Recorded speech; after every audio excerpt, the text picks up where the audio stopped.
ओम नमो भगवते वासुदेवाय। आज देवउठनी एकादशी है। आप सभी को खूब शुभकामनाएं। जीवन में आपके सभी कार्य बने।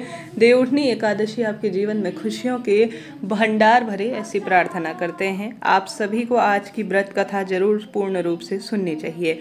आरंभ करते हैं। जय माँ तुलसी। ओम श्री विष्णवे नमः। देवउठनी एकादशी कार्तिक माह के शुक्ल पक्ष की एकादशी को कहते हैं। इस दिन भगवान विष्णु के साथ समस्त देवतागण 4 महीने की निद्रा के बाद जागृत होते हैं और सृष्टि का कार्यभार संभालते हैं। इस दिन भगवान विष्णु की विधि विधान से पूजा की जाती है और उनकी प्रिय वस्तु का उन्हें भोग लगाया जाता है। इसके साथ ही पूजा में देवउठनी एकादशी के व्रत की कथा सुनी जाती है। ऐसा करने से व्रत का फल दुगना मिलता है और बहुत सुंदर इसका परिणाम होता है। प्रथम कथा के अनुसार एक राजा के राज्य में सभी लोग एकादशी का व्रत करते थे। वहाँ की प्रजा, नौकर चाकर से लेकर पशुओं तक को एकादशी के दिन अन्न नहीं खाना प्रिय था। एक दिन किसी दूसरे राज्य का एक व्यक्ति राजा के पास आकर बोला, महाराज कृपा करके मुझे नौकरी पर रख लीजिए। तब राजा ने उसके सामने एक शर्त रखी कि ठीक है, रख लेते हैं, लेकिन रोज तो तुम्हें खाने को मिलेगा, परंतु एकादशी के दिन अन्न नहीं मिलेगा। उस दिन उस व्यक्ति ने उस समय तो हाँ कर ली। एकादशी के दिन जब उसे फलाहार का सामान दिया गया तो वह राजा के सामने गिड़गिड़ाने लगा और कहने लगा, महाराज जी मेरा इससे पेट नहीं भरेगा, मैं तो भूखा ही मर जाऊंगा, मुझे कुछ खाने को अन्न दे दो। राजा ने उसे शर्त की बात दिलाई, फिर भी वह अपनी बात पर अड़ा रहा और अन्न छोड़ने को राजी नहीं हुआ। तब राजा ने उसे आटा दाल चावल दे दिए। वह नित्य की तरह नदी के तट पर पहुंचा, स्नान कर कर भोजन पकाकर खाने लगा। तब भोजन बन गया और वह भगवान को बुलाने लगा, आओ भगवान भोजन तैयार है। उसके बुलाने पर पीताम्बरधारी भगवान चतुर्भुज स्वरूप में पहुंचे और प्रेम से उसके साथ भोजन करने लगे। भोजन आदि करने के बाद भगवान अंतर्ध्यान हो गए और वह अपने काम पर चला गया। 15 दिन बाद अगली एकादशी को वह राजा से कहने लगा कि हे महाराज मुझे दुगना सामान दीजिए। उस दिन तो मैं भूखा ही रह गया। राजा ने कारण पूछा तो उसने बताया कि हमारे साथ भगवान भी खाना खाते हैं, इसलिए हम दोनों के लिए यह सामान पूरा नहीं पड़ता। यह सुनकर राजा को बड़ा आश्चर्य हुआ।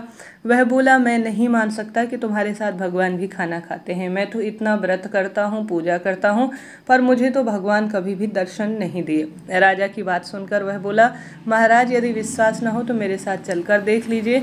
राजा एक पेड़ पर छिपकर बैठ गया। उस व्यक्ति ने रोज की तरह स्नान ध्यान से निवृत्त होकर भोजन पकाया और भगवान को करुण पुकार के साथ शाम को वह कहते रहा कि भगवान आ जाइए, भोजन तैयार है। परंतु फिर भी भगवान नहीं आए और वह देर तक बोलता रहा कि प्रभु आ जाइए। अंत में उसने कहा, हे भगवान यदि आप नहीं आए तो मैं नदी में कूदकर प्राण त्याग दूंगा। फिर भी भगवान नहीं आए। तब वह प्राण त्यागने के उद्देश्य से नदी की तरफ बढ़ा।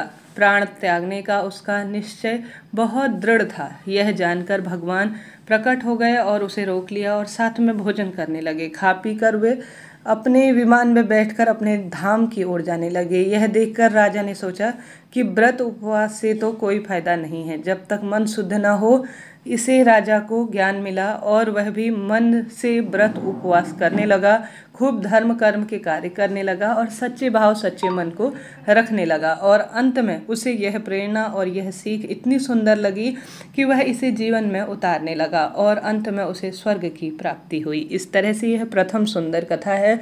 बढ़ते हैं दूसरी कथा की ओर। आप सभी मेरे साथ जयकार लगाइए। ओम महालक्ष्मी नमो नमः। ओम नमो भगवते वासुदेवाय। जय माँ तुलसी।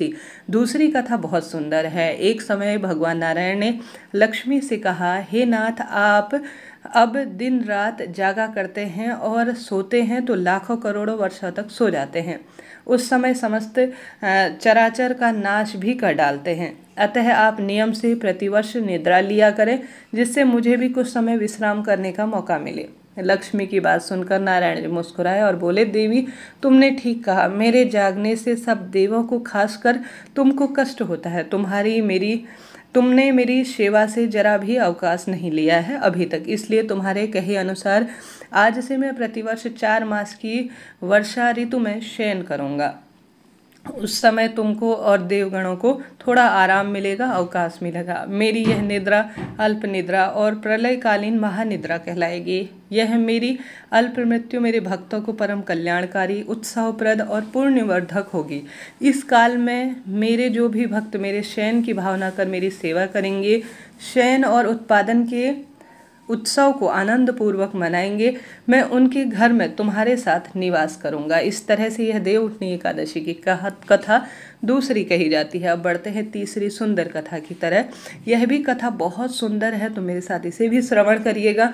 आप सभी मेरे साथ बोलिए, जय श्री नारायण, जय माँ तुलसी, जय श्री हरि, हर हर महादेव। देवउठनी एकादशी की तीसरी कथा के अनुसार एक नगर में एक राजा था। उसके राज्य में सभी लोग बहुत सुखी थे। उस नगरी में एकादशी को कोई भी अन्न नहीं खाता और नहीं बेचता था, और कोई भी अन्न उस प्रत्येक घर में नहीं पकता था। सभी फलाहार करते। एक बार भगवान ने राजा की परीक्षा लेनी चाही। भगवान ने एक सुंदरी का रूप धारण किया और सड़क पर बैठ गए। तभी राजा उधर से निकले और सुंदरी को देख चकित रह गए। उन्होंने पूछा, हे सुंदरी, तुम कौन हो और इस तरह से क्यों बैठी हो? तब सुंदर स्त्री बने भगवान बोले, मैं जिनका कोई नहीं है, उस नगर में मेरा कोई नहीं है, और मैं किससे मानूं? मैं एक निशास्त्री हूँ, अर्थात मेरा कोई भी देखभाल करने वाला नहीं है, नहीं मेरी इस राज्य में किसी से कोई जान पहचान है। करुण स्वर में वह महिला बोली।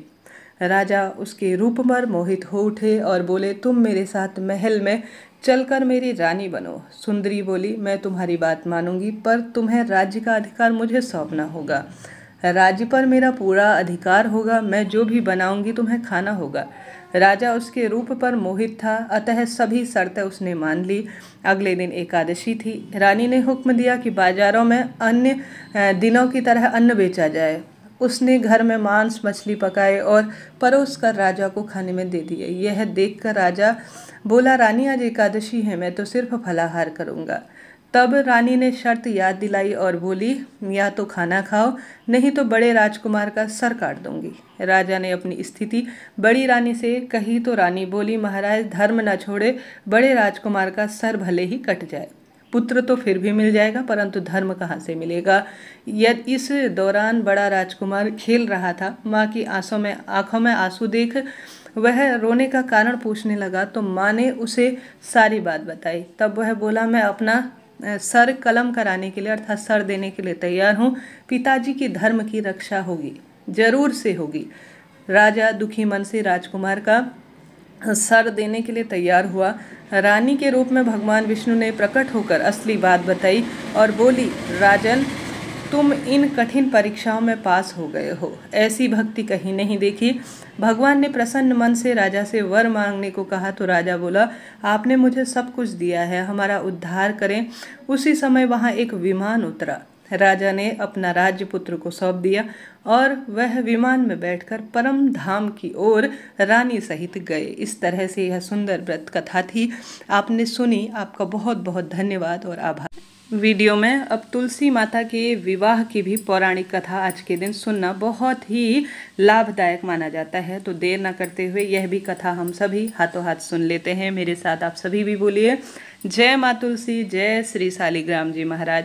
कथा के अनुसार एक बार शिव ने अपने तेज को समुद्र में फेंक दिया।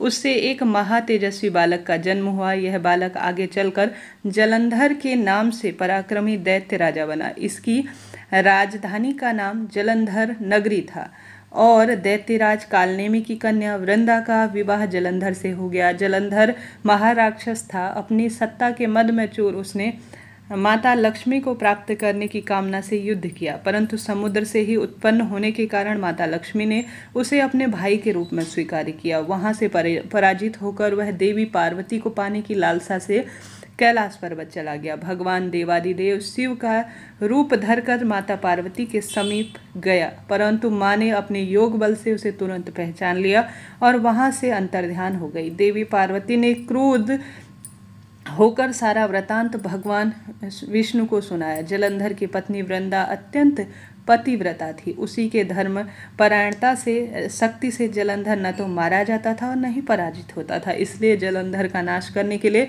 वृंदा के प्रतिव्रत अर्थात पतिव्रत धर्म को भंग करना बहुत आवश्यक था। कहा जाता है पत्नी का जो कार्य है, जो पूजा पाठ का विषय है, जो भी वह करती है उससे पति को सुख मिलता है और उसके तेजस और ओजस में वृद्धि होती है। आप सभी जानते होंगे। इसी कारण भगवान विष्णु ऋषि का वेश धारण कर वन में पहुंचे, जहां वृंदा अकेली भ्रमण कर रही थी। भगवान के साथ 2 मायावी राक्षस भी थे। उसने जैसे ही वृंदा उनको देखती है तो वह भयभीत हो जाती है। ऋषि ने वृंदा के सामने पल में दोनों राक्षसों को भस्म कर दिया। उनकी शक्ति देखकर वृंदा ने कैलाश पर्वत पर महादेव के साथ युद्ध कर रहे अपने पति जलंधर के बारे में पूछा। ऋषि ने अपने मायाजाल से 2 वानर प्रकट किए। एक वानर के हाथ में जलंधर का सिर और दूसरे के हाथ में धड़ था। अपने पति की यह दशा देखकर वृंदा मूर्छित होकर गिर गई। होश में आने के बाद उसने ऋषि रूपी भगवान से विनती की कि वह उसके पति को पुनः जीवित करे। भगवान ने अपनी माया से पुनः जलंधर का सर धड़ से जोड़ दिया, परंतु स्वयं भी वह उसी शरीर में प्रवेश कर पाए। वृंदा को इस छल का तनिक भी आभास नहीं था। जलंधर बने भगवान के साथ वृंदा पति परायणता का पालन करने लगी। इसके बाद उसका सतीत्व भंग हो गया। ऐसा होते ही वृंदा का पति जलंधर युद्ध में हारा गया। इसी सारी लीला का जब पता वृंदा को चला तो उसने क्रुद्ध होकर भगवान विष्णु को हृदयहीन शिला होने का श्राप दिया। अपने भक्त के श्राप से भगवान विष्णु ने उन्हें स्वीकार किया और शालिग्राम पत्थर बन गए। सृष्टि के पालनकर्ता के पत्थर बन जाने से ब्रह्मांड में असंतुलन की स्थिति पैदा हो गई। यह देखकर सभी देवी देवता ने वृंदा से प्रार्थना की वह भगवान विष्णु को श्राप से मुक्त करे। वृंदा ने भगवान विष्णु को श्राप मुक्त करने कर स्वयं आत्मदाह कर लिया। जहाँ वृंदा भस्म हुई वहाँ तुलसी का पौधा उगा। भगवान विष्णु ने वृंदा से कहा, हे वृंदा, तुम अपने सतीत्व के कारण मुझे लक्ष्मी से भी अतिथ्य प्रिय हो। अब तुम तुलसी के रूप में सदा मेरे साथ रहोगी। तब से हर साल कार्तिक महीने के देवउठनी एकादशी के दिन तुलसी विवाह रूप में मनाया जाता है। जो भी मनुष्य मेरा अर्थात मेरे शालिग्राम रूप के साथ तुलसी जी का विवाह करेगा वह इस लोक और परलोक में बहुत अधिक उसे यश की प्राप्ति हुई। उसी दैत्य जलंधर ने वह भूमि जलंधर नाम से विख्यात है। सती वृंदा का मंदिर मोहल्ला कोट किशनचंद में है। कहते हैं इस मंदिर पर एक प्राचीन गुफा भी थी जो सीधी हरिद्वार तक जाती थी। सच्चे मन से 40 दिन तक सती वृंदा देवी के पूजन करने से सभी मनोरथ सिद्ध हो जाते हैं। जिस घर में तुलसी होती है वहाँ यम के दूत भी असमर्थ होते हैं प्रवेश करने के लिए। मृत्यु के समय जिनके प्राण मंजरी रहित तुलसी और गंगा जल मुख में निकल जाता है वह सीधे बैकुंठ धाम में प्राप्त होता है। जो मनुष्य तुलसी और आंवले की छाया में अपने पितरों का श्राद्ध करता है उसे मोक्ष की प्राप्ति होती है। तो इस तरह से यह तुलसी माँ की सुंदर विवाह की कथा श्री नारायण के साथ आज मैंने आपको विदित कराई। अन्य कथा भी बताई, आपने सुनी। आपका बहुत बहुत धन्यवाद और आभार।